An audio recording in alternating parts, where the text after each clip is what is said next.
Did you know? School Sport Victoria offers 650,000 sporting opportunities in 31 different sports at 10,700 events across the state every single year. That's a lot of kids playing sport. And for over 25 years, the Victorian School Sports Awards have recognised more than 1,500 students, teachers and volunteers for excellence and outstanding contribution to school sport. Now that's a champion effort.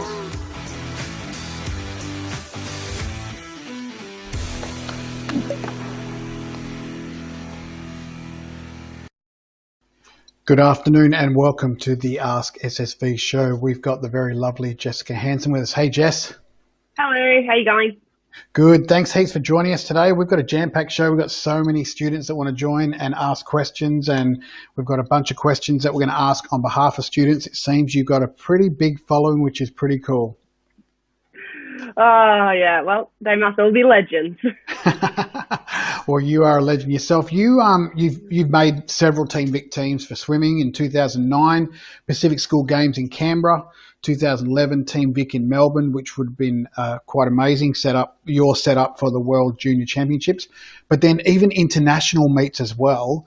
2016, you made the Australian Dolphins team, and you've made every single international event since then. That is a remarkable effort. Oh, thank you. Yeah, I think after missing the Olympic team in 2016, I was like, what do I need to do to make sure I'm on the next one? And that was be on every single one in between. So that's what I've done.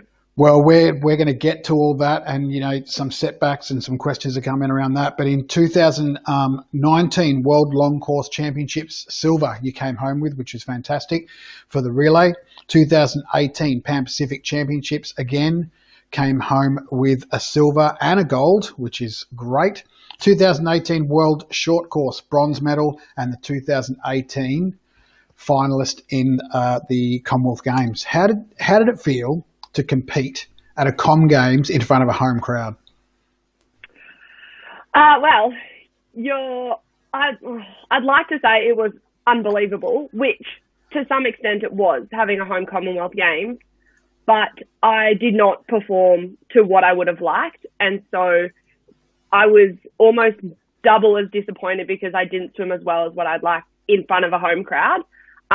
So my experience from Com Games, even though I'm wearing the Com Games merchandise right now, wasn't all that great. It definitely did change the direction of how I thought about swimming and how I thought about preparing for a competition and what I needed to do to ensure I was in the best possible shape. So I definitely learned a lot. There was great times, but then there was, I think overall I look back and go, oh, that was a learning experience rather than a memorable one. Yeah, I bet. Now, when did this all start for you? When did the drive to push yourself to the limits in swimming start? Where did it stem from? Where did it stem from? I think it's interesting because when I was younger, I remember my parents saying, like, Jess, like, you've got to be competitive. And I used to play a lot of basketball, so like a lot of the white line fever. And I used to kind of just be like, oh yeah, like I'll play, like all fine. And then I was playing basketball and doing swimming a lot. And then it got to 15. And my parents were like, okay, well, you're playing rep basketball and you're trying to swim more and more at states and nationals and stuff. You're going to have to kind of pick. You can't be at all these training sessions at once. And so I was like, well, I'm not quite tall enough to be a basketballer, and it was starting to get a bit political. So I was like, no, I'll give swimming a go. I really enjoy it. I had great friends. So I turned to swimming, and then I really loved it. I was enjoying it. And then year 12, I stopped. And I think that's when I realized and got that fire in my belly to see how good I could be. And so when I came back after year 12, I was super motivated to achieve the goals that I set out to achieve. So it took me a bit of time. Well, exactly. And you would have had to balance a school and elite sport in that as well, because when in 2016, how old were you then, roughly? 20, turning 21. Right. So you made the team after school, obviously, which is fantastic. What part did school sport play in your formation as an elite swimming athlete?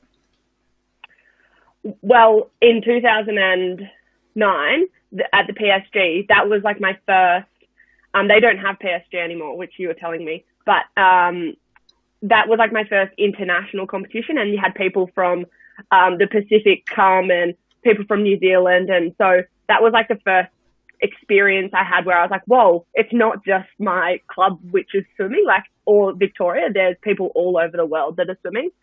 So that was super important, and I was very starstruck at like that type of event. And then in 2011 was even more important, you could say, because I'd been selected for the World Junior team, and I used it as a preparation meet to go into that World Junior team. And so that really highlighted the importance of the training that you're doing and refining what you're doing for a competition. And to get that at a World Junior event and get that support into it, that was extremely beneficial. Yeah, I'd bet. And you would have had some pretty amazing support from family back then as well, because at 2009, when you made your first PSG, that was going to be a few in a row for Team Vic. But correct me if I'm wrong, for a young person, for a young student, that's like their Olympics back then. That's like the be-all and end-all. This is, the Mecca. Yeah, it was. And it was always so fun because there was a few of my friends qualified, and I remember saying, oh, we're all going to get our Team Vic socks and all those things. And I had parents that were like, yes, like let's make the most of this opportunity. So I got my Team Vic socks plus a few extra, and they came up to Canberra as well, and we stayed with friends, and yeah, it was just a great experience. So, but a lot of what I've done in sport and in life, like I couldn't have done without support of my parents, and just their encouragement to say yes to things. And even when I'm scared, go for it. Like when you're scared, that's probably the time to jump with both feet and give it everything you've got rather than hold back a little bit. Which is great advice. Now, in my research, I found a bit of a quote that you love to live by. I'm not sure if you remember this or even saying this, but it was something along the lines, either do or don't, but there's no try. Is that something like that? Yeah, do or do not, there is no try. Yeah, that's an interesting one because I came to training one day and the coach had written it on the board, and it took me, I was so perplexed by it. I couldn't quite figure it out. I was like, what do you mean? Like, sometimes you can just try. And then as we spoke about it more and more, we spoke about it for 2 weeks straight, I think, like as a squad. And it resonated with me because I liked it. Kind of taps into what my parents were doing. Like, you give it everything. Like, you just do it. And if you don't succeed or you failed, then that's okay. At least you've done it, if that makes sense. So, the try in some circumstances could just be that, like hesitation, not really going all in with it and giving it your best shot. And it's okay to do it and then fail. Like, that's how you get to do it again. Like, so, yeah, it's kind of stuck with me. It still tricks me out a little bit today, but it's stuck with me. Which is, it's great advice for anyone out there and students that are wanting to be emerging athletes, elite athletes, because if there's any sport that you need to put everything in boots and all, it's swimming. Like we'll get to it in a second. We'll get to it a bit later on, but your weekly regime must be phenomenal. Yeah, Go on. It packs itself in there, but you do it because you love it and you've got goals. So well, and that's what we'll get to as well, which is fantastic. Now, just going back just a little bit, if you could look back now on your 12-year-old self, what advice would you give to your 12-year-old self, knowing what you know now? It's a good question, isn't it? Very good question. And I think the thing that's very much at the front of my mind is COVID and like this whole pandemic and everything we've been through. But it definitely applies to everything you do, especially growing up as a young girl. Like there's a lot of pressure from lots of different areas of your life. I think the one thing I would say to myself is be kind to yourself. Like, you've only got one body and you've only got one go at this. So, yes, you have to be driven and you have to be goal orientated and motivated and committed to whatever you like to do. But you have to be kind to yourself as well and give yourself a pat on the back sometimes for what you're doing and the effort that you're putting in. And, I think, especially as an athlete or if you're a highly driven person, you can be very critical on yourself a lot of the time. But it's very important to step back and go, oh yeah, like you're doing a good job at this. Or yeah, let's just have a breather here and have some downtime with some family rather than going full throttle all the time. So I think it's be kind to yourself, and that also taps into when you're having a bad day or things aren't going your way, that's okay. Like it's completely normal. It's completely normal to be stressed. It's completely normal to be nervous, upset, anything along those lines. I think we tend to bottle it up and go, no, we can't feel that way. But it is okay to feel that way because it's completely normal. And look, we've got a question that's come in that kind of fits in along with this from Kieran Dressel. And he's asked, when you were you one of the best when you were a kid? So staying with this 12-year-old theme, were you one of the best in that time? And I know it's hard to self-promote, so let's not, let's put that aside for a second. And what sacrifices did you have to make to become an elite swimmer? Because, there would have been a time when there was natural talent, but that natural talent then sort of wanes off and you have to do the hard yards in the gym, in the pool to stay at that level. So were you one of the best back then? No, I definitely wasn't. Okay. And I remember doing squad swimming, and I would always be at the back of the lane because I really just loved my technique and working on my technique and doing it right. And so that's where the coach at the time really encouraged that. And she didn't push me to go faster because she saw that I loved the technique side of it. So that I wasn't the best. Like I just was at the back doing my thing. I'd race when it was time to race. But I remember there being so many faster people, and then going to first states. I was very overwhelmed, made a final. Then the second states, I kind of got a little bit better and got a medal. And that was probably the same progression with nationals. I made my first nationals, was very overwhelmed with what was going on. Made my first final at that nationals, and then the next nationals was a little bit better. So I've just kind of progressed and I've just stuck to it. And I think that's because I was like paying attention to what people were doing around me, but I wasn't concerned about that. Like I was more concerned about what I was doing and how I was doing it. And I think that might be why I'm also a breaststroker, which is very heavy technically. I mean, you have to be very disciplined with your stroke. So that's probably where that's kind of fit in nicely. In terms of what you were saying about the hard work, there's a quote on the Nunawading gym wall, and it's by Liesl Jones, and it says, hard work beats talent when talent doesn't work hard. So you might not have the same amount of talent as the person next to you, but if you're working hard, that can get you over the top of them. And that's something that I've definitely learned. Like, I'm not the most talented swimmer in the pool at any one time, but I know that I'm working hard and I'm consistent and I'm putting my best effort forward, and that's going to get me to where I want to go and achieve those goals. In terms of sacrifices, if I was an 18-year-old, I'd say, man, I've made so many sacrifices for swimming. But as I've gotten older, I kind of don't like using the word sacrifice, and I pull my partner up on it all the time, because to me now it's choices. Like, I'm making choices to what I want to achieve, and I keep that in the front of my mind when I'm making those decisions. And so I've just moved into state. So I've moved away from my family and from my partner and my dog and my friends, which some would say would be a sacrifice, but I'm looking at it as a choice. This is the choice I'm making to achieve my goal. And it kind of puts it in a better light, and it makes it more appealing, and it sits more comfortably with me. So, and I'm happier in those decisions when they're choices rather than sacrifices. So that's where I've come to. And a number of people that we've interviewed have said the same thing, that they're mainly choices rather than sacrifices, because it's a much more positive way of looking at it.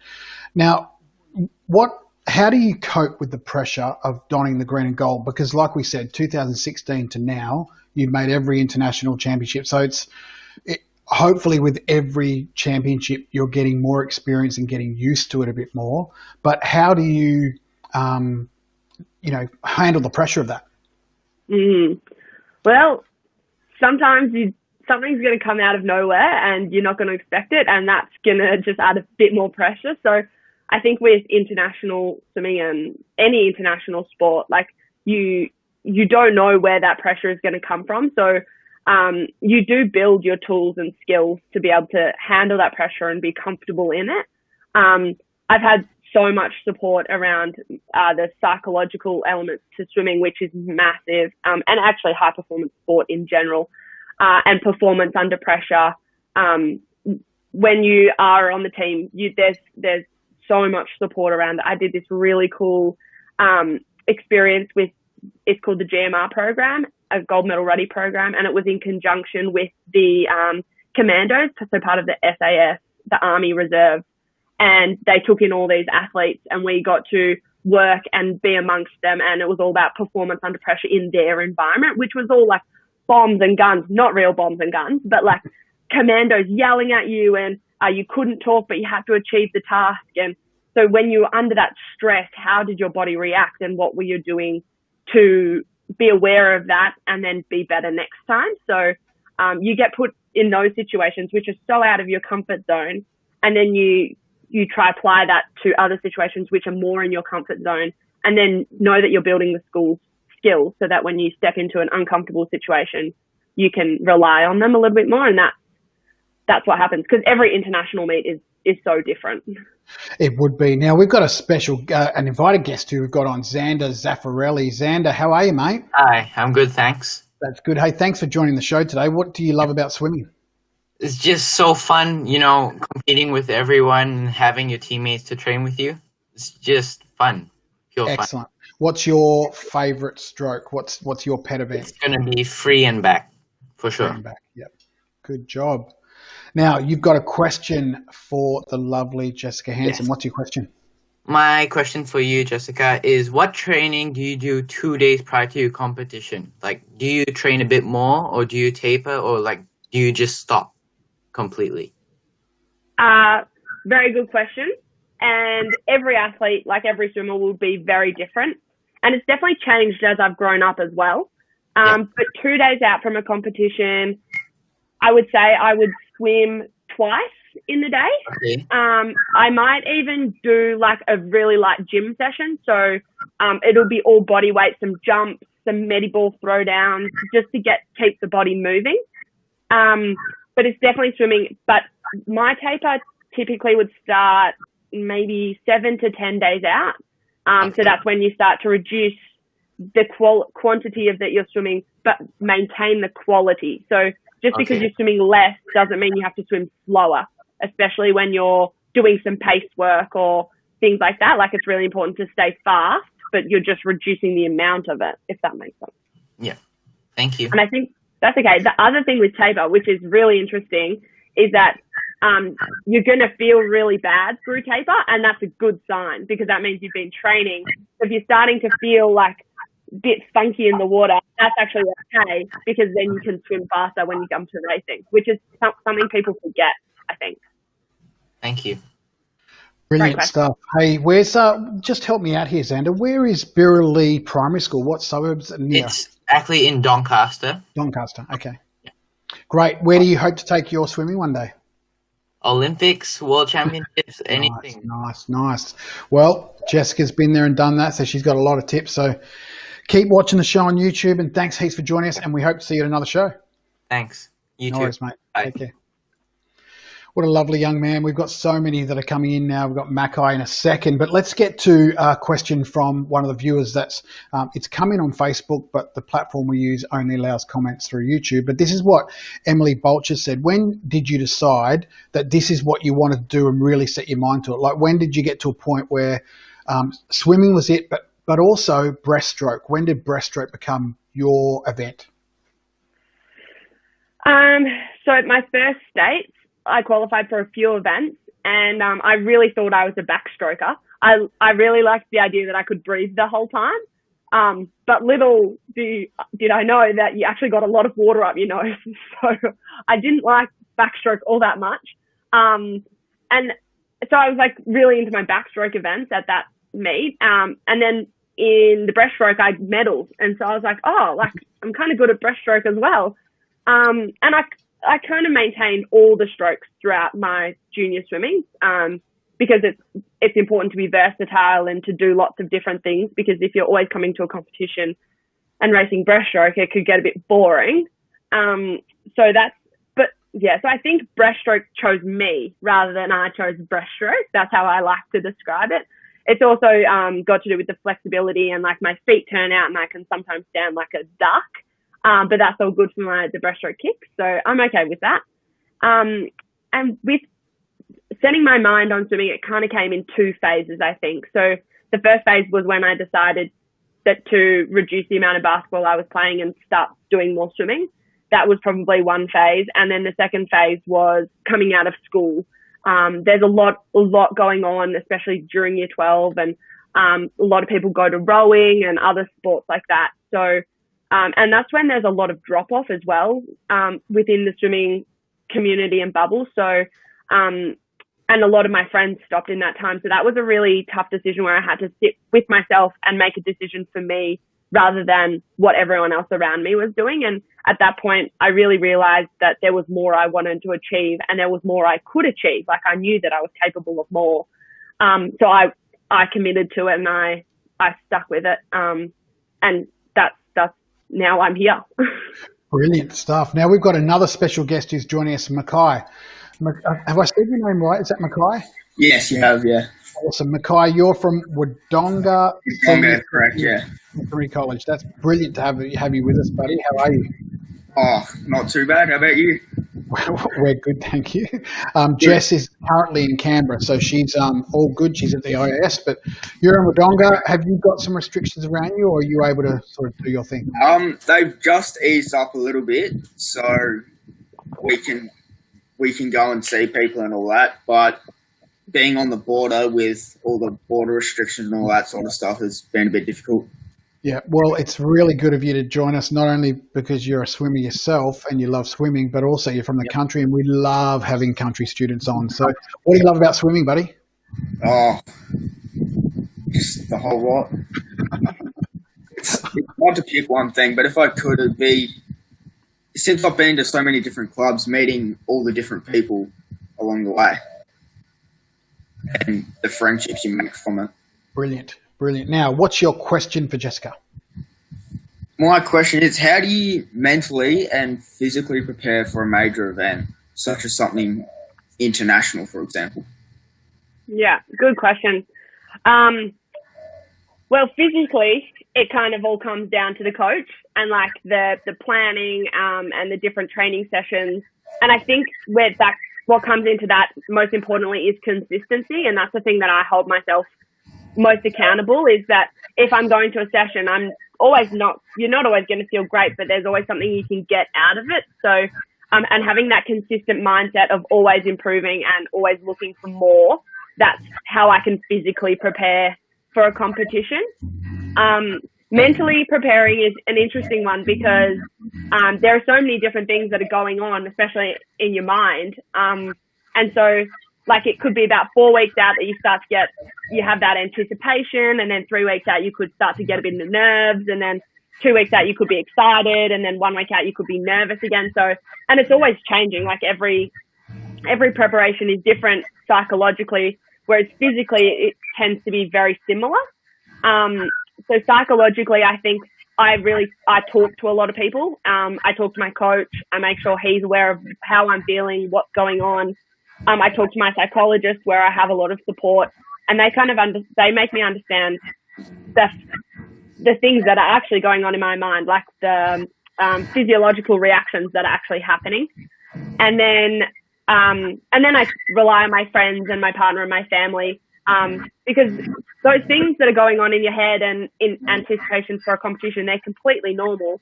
And when you bottle them up and don't talk about it, it can kind of overwhelm me a little bit more. So if I share it with the people around me, it just takes off that pressure a little bit.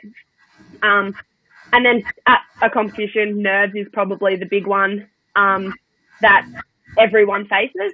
And no matter who you are, like you could be Kate Campbell and you'll still feel nerves.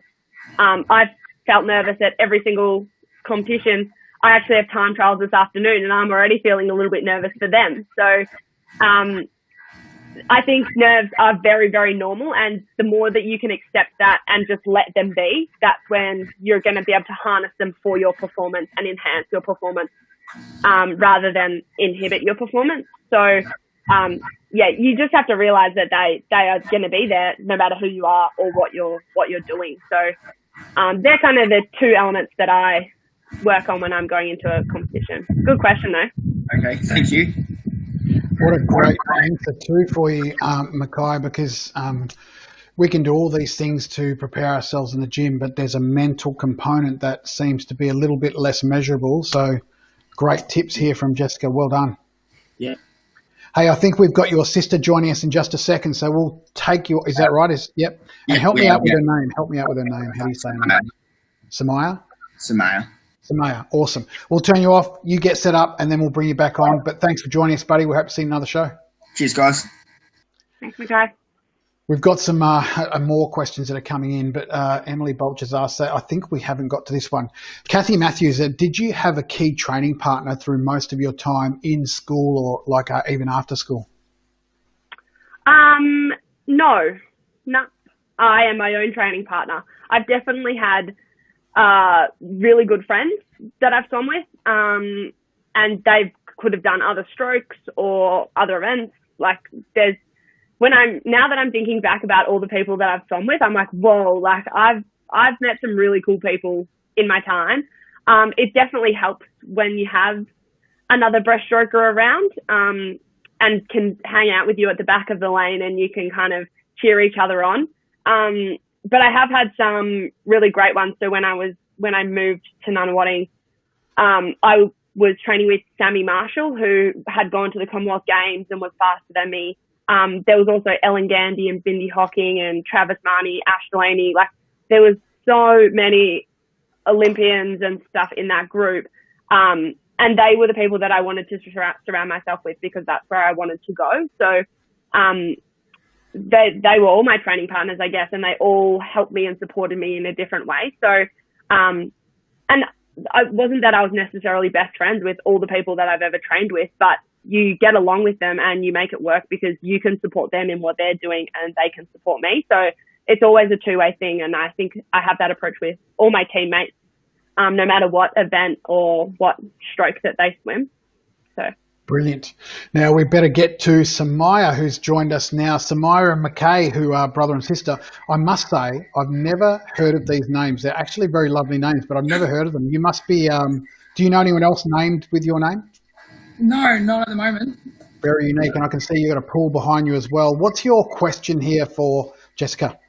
My question is, what was the last piece of advice your coach gave you before you competed, and do you have a word or a saying you use before you race? Great. Yeah, great question. The thing, when my coach has had the biggest impact on me, I reckon before a race, is when they've said the most simplest of things. And because that's when I know that I just need to back the training that I've done and the preparation that I've had. And all I'm doing is going and standing behind the block, getting up on the block and doing what I've trained to do. And so there's nothing that I should be thinking about or training. And so could just be as simple as go get it, or count the first 3 strokes, or explode, or it could just be one word that we're working on. But the thing I just keep it simple. Like, that's probably the phrase that I turn to. Just keep it simple. It's swimming, it's a pool, it's a block, it's 50 meters or 25 meters. And just do what you've trained to do. And I think that keeps the mind clear, keeps the body relaxed, and then hopefully a good result. Yeah, that makes sense. Yeah. So I reckon don't overcomplicate it. And when you have too much going on in your mind, that can make it a bit challenging. Yeah. Now, having not been an elite athlete myself, so correct me if I'm wrong, doesn't the training come into that too? Like, whatever you do at training that becomes the habit, you just get in the pool, regardless of whether you're an international meet or training by yourself, you just do what you do and it just works? Yeah. And because it's all muscle memory, it's if I train 9 times a week, that's what I'm training my body to do 9 times a week. So when I go to a competition or a race, I just want to be on autopilot and my body just knows what to do, and that's going to get me the outcome that I want. So that is where the hard work comes in, and the training and consistency, that all piles up, and that gets you the result at the competition or in the race. Brilliant. What's your favourite part of swimming, Somaiya? Probably the social side. By being able to connect with other people, and from doing metro and country, seeing both sides is actually really good. Very good, and I'd encourage you to keep that up, because that fun element is really important in order to keep you going to when you reach the heights that Jessica has. That fun element is what propels you through those hard times, through those injuries, through those setbacks. You've got to enjoy it. Good job. Hey, thanks for joining the show. We hope to see you in the future sometime, and I'm sure we're going to be seeing yours and Mackay's name up in lights. And you know what? They're so unique. They're going to stand out and I'm going to say, I know those guys. Thank you so much. No worries. Again, some really good questions. We got some more people that are wanting to join the show as well. I don't think we've got to this question here from Kayla Wilson. What's your biggest struggle regarding swimming while you were growing up? I was very fortunate in that I didn't have many injuries, and I still haven't, so touch wood. I look after my body in terms of that side of things. I was pretty fortunate in that I had a very nice trajectory with making state medals, national time, national medals. There was a nice trajectory. The one really hard part was missing the 2016 Olympics. That was because that's your dream and that's what you set out to achieve. And that's what I put my mind to when I came back to it after year 12. And so to not achieve that and go, oh, I've got to do this not just for another year, but another 4 years was quite daunting and really disappointing that I'd put in all this effort and now I had to kind of go do it all again. I wouldn't take it back at all. It's been my journey and I'm wholeheartedly embracing it. But a really, really challenging part would be all like my friends stopping or going in other directions with their sport. That's probably a really challenging time. And especially as a young girl, female growing up, a lot of it is the social element, and being around your friends and seeing people from other schools and stuff when you come to training. So, and it's really fun on weekends when you can hang out with your swimming friends and then you can go hang out with your school friends. You have a whole different bubble of people that you can hang out with. And so when they stopped swimming and I was still going to training and I wasn't seeing as many friends, and then I might have one friend and then they would stop. That was probably the challenging part. And there were many times when I was like, well, they've stopped, so I could probably stop too. And that's where I've just looked at myself and what I want to achieve and brought it back to my goals. I definitely had a lot of support from my parents, and they would say, if you don't want to do this, that's okay. It's your decision, but what do you want to achieve? And reminded me of those things, especially because there is a lot of pressure and peer pressure and wanting to hang out with your friends at that time. But I'm so glad that I stuck with it, and I'm here today. Very good. Now we're just going to get to one more question before we get to Lily Kosh, who's joined us in the show. Jack Simic has asked this question from St. Joseph's College in Geelong. What have been some of the best and worst things for you in swimming during the time of quarantine, and how have you faced those setbacks? So probably the biggest and most one that's in your face is the postponement of the Olympics. If we rewind to March this year, I definitely felt like I was in a very great place to achieve what I wanted to achieve this year, and I was feeling really good. I was swimming fast. I was really happy in my life, and so for that to crumble pretty quickly in front of my eyes was very, very challenging, and I spent a good week just wallowing about, not really so impressed with what was going on, and a bit of denial as well. But as I came to terms with what had happened, and this had not just affected me, this had affected everyone globally, and there was the pandemic happening. So I was like, well, there's something much bigger than the Olympics and sport going on here. I could kind of accept what was happening. Another really challenging part for me in particular was my coach in Melbourne actually picked up and moved to the UK, which he said he was going to do post the Olympics, but because of COVID, that has happened this year rather than next year. So I've actually had to move into state pretty quickly, look at other programs and relocate myself away from my home and my family and my dog and all my friends. So that's probably been another massive challenge that COVID has thrown at me. But I'm very happy about where I am, where I've landed and what I'm doing and the life that I'm kind of setting up for myself in this new place. So it's been a challenge, that's for sure, but I think great things are going to become of it. And that's, I think, partly because of my attitude towards it and go, yeah, this is really not cool and I'm not enjoying it. But how can I use that to be better and end up in a better place? One of the best parts was when they did say that we couldn't swim anymore. My partner and I went straight down to the beach, and we love going down to the coast. We would probably go every weekend, and we pretty much moved down there. So we lived there for 8 weeks together, which was lots of fun, and we got to spend lots of quality time together. So that was definitely a highlight of this COVID. But like I said, all the lowlights probably turn into highlights eventually with time and with foresight and stuff. So yeah, you make the most of it. Brilliant. And there is a silver lining in everything, I guess. But we're going to come back to the Olympics part. We've got Lily Kosh, who's been waiting patiently in the background there. I think you know Lily, don't you? You know each other, don't you? Yeah, we do. Hey, Lily. Now, Lily, what's your question for Jessica? I think your microphone might not be on. Just unmute yourself.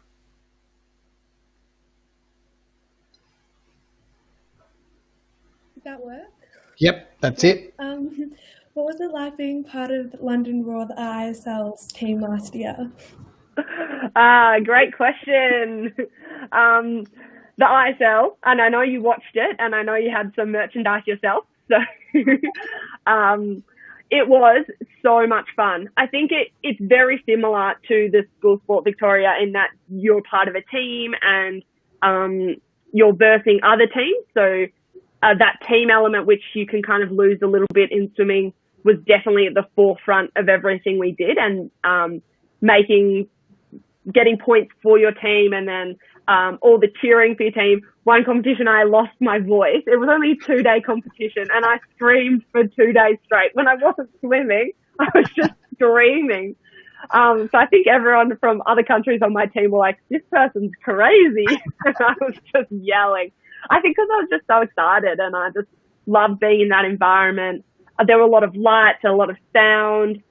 It moved very quickly, like there was no marshalling. So you just had to be behind the big, like, board things that opened, and you just had to be there, and then you're out, and then you're on the block and you're swimming. So there was no marshalling and you had to move seats or anything like that. It all happened very quickly.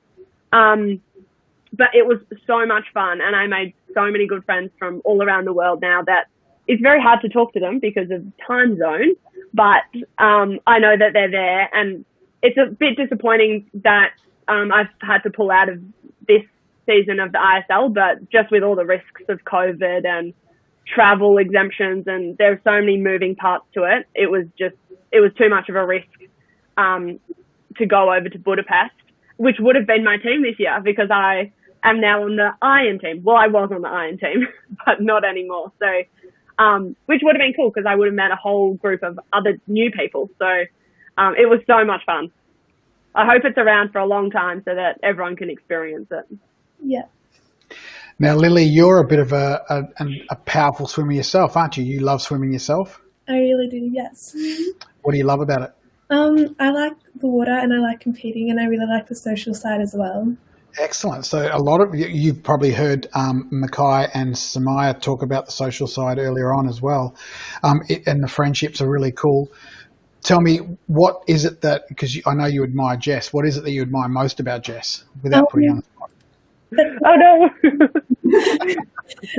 That she just keeps on going, even though there are, as you spoke about before, a lot of setbacks, she just keeps on moving forward and she doesn't give up. That's very inspirational stuff. And your mum, Karen, is it Karen? Yes. Yep. She's pretty right behind you and pretty supportive of you. Is that right? Yes, she is. Now, you've made Team Vic, is that right? Team Vic for swimming? Yes. A couple of times, haven't you? Once. Oh, once. Okay, I'm sure there's more to come. So, hey, thanks heaps for joining us on the show. It's fantastic to have you on, and we hope to have you at a future show. But I'm sure we'll be seeing your name up in lights and possibly next year's Team Vic Championships. We'll see. Thank you for having me. No worries. Thanks for coming in. Now, I think Jack has jumped off, but I know we've got him back. So, Jack, how are you, mate? Thanks. How are you? Good, thank you. Thanks heaps for joining us. Jack was going to join us a little bit earlier on. We got to his question, but it doesn't matter. We can certainly cover off something else. But Jack's from St. Joseph's College in Geelong. Give us another question, Jack. What's another question about swimming or that you want to ask Jess? Oh, Under pressure. Yeah.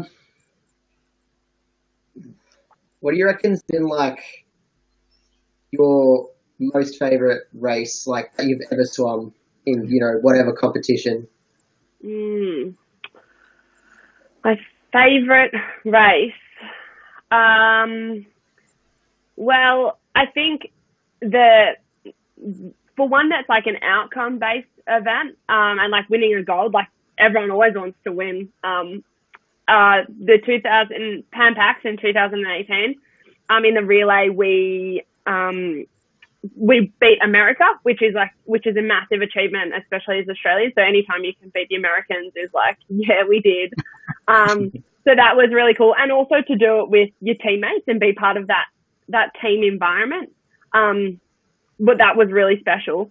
And then probably like individually for myself, also probably at Pan Pacs actually, was the individual 100 breaststroke. And because Pan Pacs were only probably 3 months after Com Games, and so where I swam really not well at Com Games, and to turn that around within 3 months and then swim a personal best time and get a silver medal behind Lily King, who's the world record holder and was one of my friends, because I'd gone over to the US and trained with her a little bit in that time.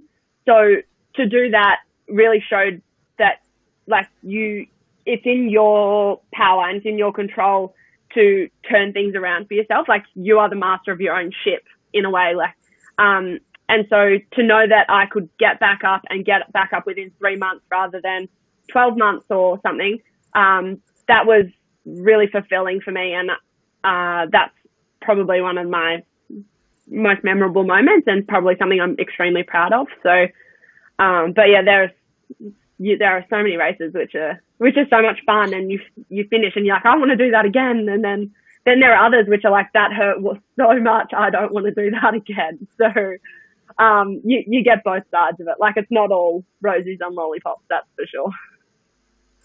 Good question, Jack. Hey, Chanel also had a question too. I'm guessing Chanel's a sister? Yep, she's my younger sister, yeah.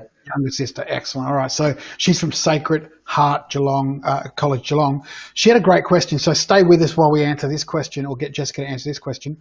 Have you ever had a stage in your swimming career that you felt like you weren't improving and you almost hit a wall, and if so, what did you do to stay motivated?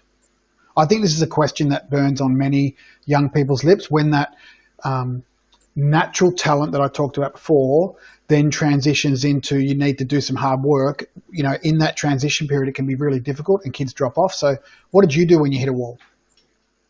So I didn't get a PB in my 100 breaststroke for 2 years.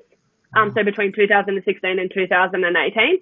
And so it was a challenging time because I was still making the team and I was still like swimming for Australia, but I wasn't doing personal bests. And so I think that highlighted to me that you can be on the team, but just because you're on the team doesn't mean you're guaranteed to swim well. So it's putting those pieces together to do both at the same time.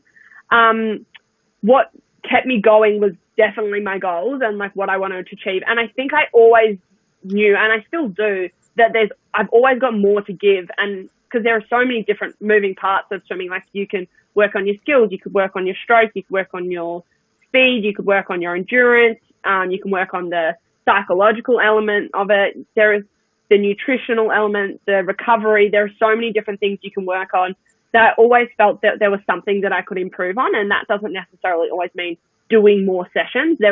I could do the same amount of sessions, or I could do them better, or I could sleep a little bit more, or I could refuel a bit more. There was always more that I could give that would help me be better. And so knowing that, that kind of kept me going. But there's this really interesting, I'll just quickly say this, Bronte Barrett, who I don't know that well personally, but I get told her story a lot, which I find really fascinating. And it's not necessarily my story to tell, but I think it has a great message, is that she was a 400 meter freestyler and she didn't PB for something like 4 to 6 years. Like, it was a significant amount of time.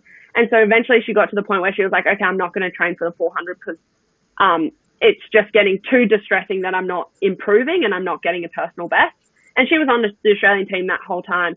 And so I think she started training more for the 200. And then at her last meet, she got up and swam the 400 after swimming all these 200s and training for that.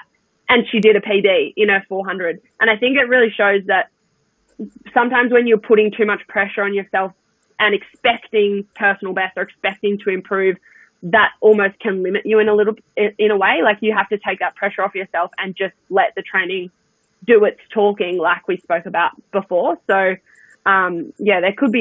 it's different for everyone and everyone has a different story around it. But I just really liked that taking the pressure off yourself side of her story. Brilliant stuff. Hey, thanks heaps for joining us, Jack, and say g'day to Chanel for us as well. We hope to see you in a future show. Yep, thanks for having me. No worries. Thanks, mate. We've had some ripper questions come through. We've got another one from Cameron Marshall. Cameron was going to join us live, but he had a class that got rescheduled. But Cameron Marshall from Ashwood Specialist School says this: how often do you train, and what's the hardest part about training? This is what I was talking about before, that your regime must be nuts. So take us through a typical week. So a typical week would be nine swimming sessions, 3 gym sessions, a Pilates, and then a physio or a massage. And then probably some other appointments in there, who really knows, like a psychologist or a nutritionist, anything like that. It can get pretty jam-packed.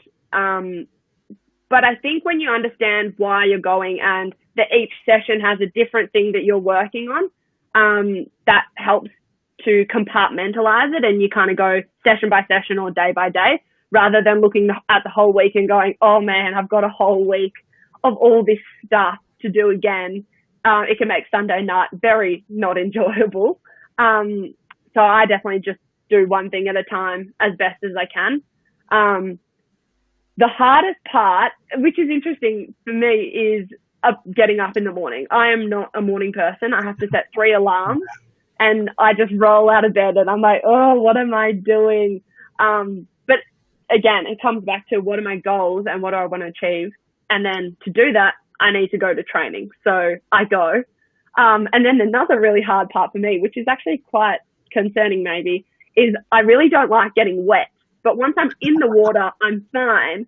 But it's that getting wet, which I'm like, oh, why am I doing this to myself? And then I just have to grit my teeth and go for it, and then I'm fine. Like, once I'm in, I'm great. And I love being in the water and feeling where my body position is, and moving through the water and working with it rather than against it. But, yeah, getting into the water can be a little bit of a mind game with myself. That's super fascinating. It's like a helicopter pilot being afraid of heights. You don't like getting wet and you don't like early mornings. And if there's anything that swimming is, it's early mornings and getting wet. Brilliant stuff. I love that answer. Cameron's one of our multi-talented students. He loves triathlon. He's really good at triathlon. He's long distance. He loves to long distance run as well. He loves swimming. So he's a bit of a standout, that young man. We wish him all the best. Yeah, we're running out of time because, mate, I could talk to you all day. You got so much great wisdom to share with these young athletes. But we're going to get to just one more question here, or a couple more questions here that have come in before the show that we're going to ask on their behalf. And this has come in from from Maddie Doyle. And Maddie Doyle has asked this question here. She said, she's from Furbank Grammar School. Hey, Jessica, when you were in your teens, how many times a week would you train? So we've just talked about your regime now being the AIS. Let's wind it back to teenage years. What sort of training regime did you have then? I definitely was on the lower end of training. So, if I can remember correctly, definitely up to about 15 or 16, I was probably only training 5 times a week. And that's because I was doing basketball and school sport and all these other things. And so my parents were like, A, we can't get you to more swimming sessions. Like, you're doing too many other sports. And B, you're doing other things. So you don't have to keep going to swimming. Like, you're staying fit and active and healthy, doing those things. So I always tended to be on the least number of sessions, but that was definitely came down to communicating with the coach, and so that they understood that when I wasn't at swimming, I was doing these other sports and other things. And I was very fortunate to have coaches that supported that, because we all know that a lot of swimming coaches don't always support other activities. But it was something that I grew up always doing. So I think that they kind of understood that that was part of what I did and how I went about it. So I always tended to be on the smaller number of sessions. But then I definitely started to increase 6, 7, 8. Maybe towards the end of school, I started to get to 9. Maybe in year 11 and year 12, kind of got up there. So, but to be honest, I just did it. I just loved it. And I used to walk from school to training with all my bags and have chlorine hair and have 6,000 lunch boxes because I was just eating so much. And it was just fun, and I loved it. So, but if I could bring it back to anything, it's communicate with your coach and have that dialogue so that they understand what you're doing and what you want to get out of it. And then also listen to what they say, because they are the coach, and then go from there. Great, and that's a great question from Maddie Doyle from Furbank Grammar School. We've got Lewis Chen from Ivanhoe Grammar School who's asked this question: how do you balance school and swimming? Now, you're obviously doing a little bit of study now, but even back when you're at school, because we've talked a little bit about early mornings and having to get wet, get in the pool, but at the same time, you would have had to balance everything in doing well at school. How did you do it? 2 things I can bring it down to. Oh, maybe 3. The first one is support of my parents. They were definitely like, whatever you want to do, Jess, do it wholeheartedly and we'll support you. So that's kind of what I did.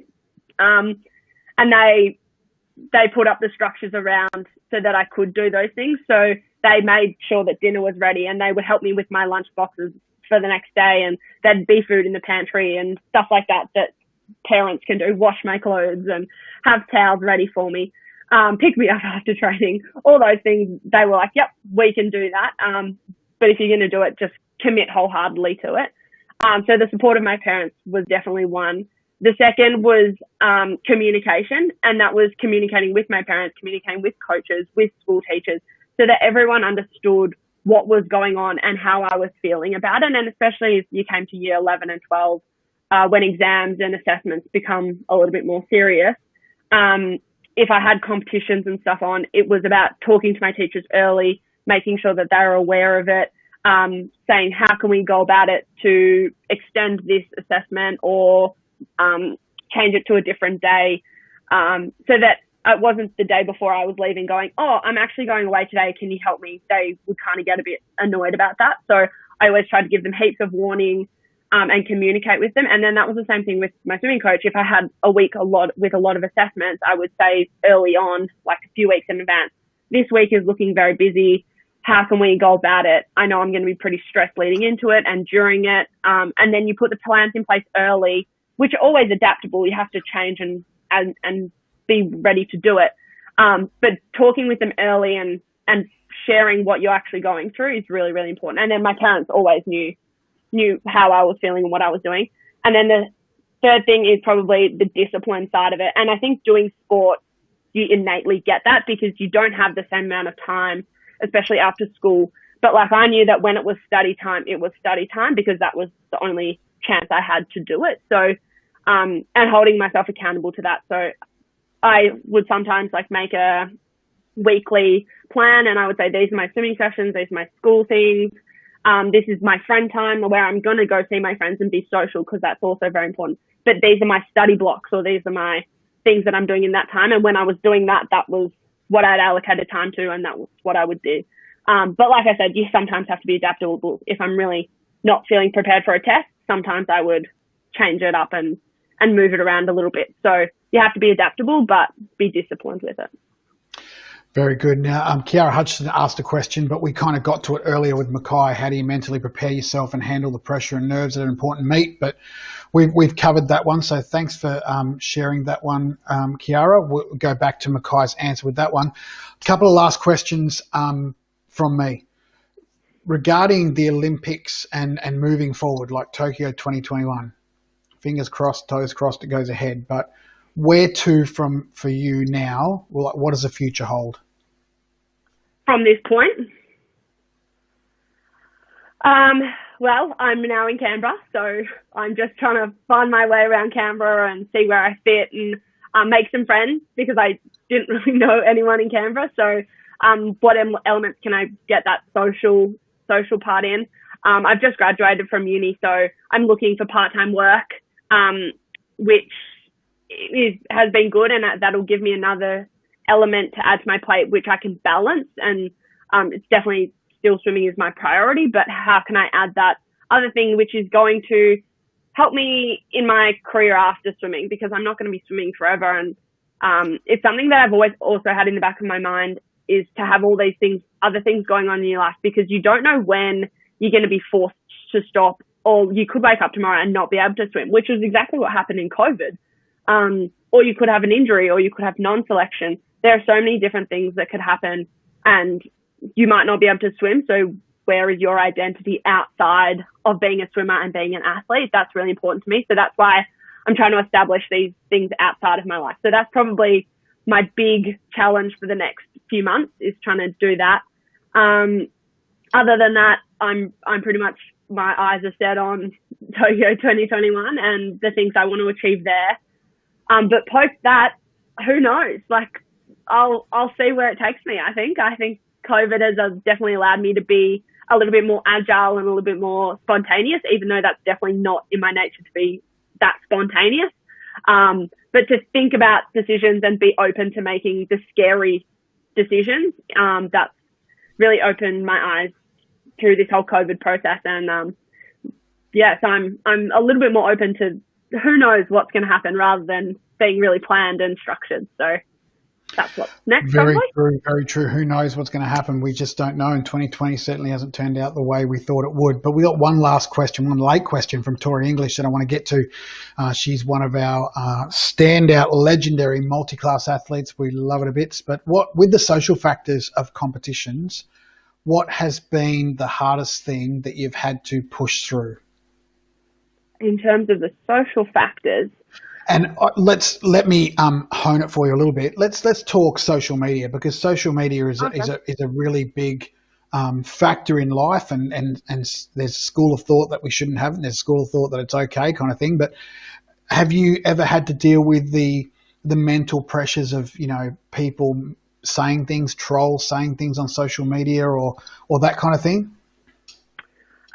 Yeah, you do definitely deal with it. I'm very fortunate. I have a bunch of legends that support me. So I don't have too much of it, but there are definitely some other swimmers that can get a lot of it. I've had bits and pieces here and there, but I think for me, it definitely comes back to who are the people that are in my circle. So like my friends and my family and my partner who are in my circle, they're the people I put the most trust in, and they're the people I'm going to listen to give me feedback, rather than these people that are not in that circle, because they don't know me and they don't know the journey and how I'm feeling at that point in time. So that's where I turn to the people that are in my corner and listen to what they have to say, rather than those keyboard warriors out there. But in terms of, I've got another element of this question, which could be interesting, is the social factors. Because in swimming, it's very common that you would have to race your friends. And so sometimes the hard part is to be happy for your friends, even when they've beaten you or you've beaten them, and how do you handle it? So there have been so many times where I haven't made the team in my younger career, but some of my friends have, and how do you be happy for them even when you're so disappointed? And I think that that's where it comes back to be kind to yourself. And if you take that pressure off yourself, I gave it my best effort. It wasn't the outcome I wanted. What am I going to do better next time? And how am I going to rectify this situation for myself? It kind of allows you to turn to them and be like, congratulations. And I think also being a good teammate and being a good sportsman is like integral to sport and the enjoyment for not just yourself, but for your competitors, even if they're your friends or not your friends. So, I think that's really important. What a great angle to that question. I hadn't even thought of that, you know, such an individual sport in swimming and track and field that often you make friendships, but those friendships need to be put aside when you're on the blocks or in the pool and doing your thing. Yeah, and that's completely okay. Like it's part of the sport, but you just be friends after, and regardless of the outcome. You've answered these so well, because we're not just talking about, you know, being physically strong, but talking about mentally strong as well. And you even touched on some of your nutrition as well. Look, we're really excited by what your future holds. We look forward to seeing what the Olympics brings without putting pressure on you, but I'm sure that you're going to be in great form over there at the AIS and put yourself in very good selection contention. So we look forward to seeing what that looks like, and really good luck with your future. Oh, thanks, Raph. And thank you so much for having me today. No worries. Our pleasure. And tune in next week. We've got the very young Xander Hansen, who's a triple jumper, who's joining us this coming Friday. He's going to be a great interview as well. Thanks heaps for joining us, everyone. Don't forget to like, subscribe to our channel, and we'll see you next time. See you.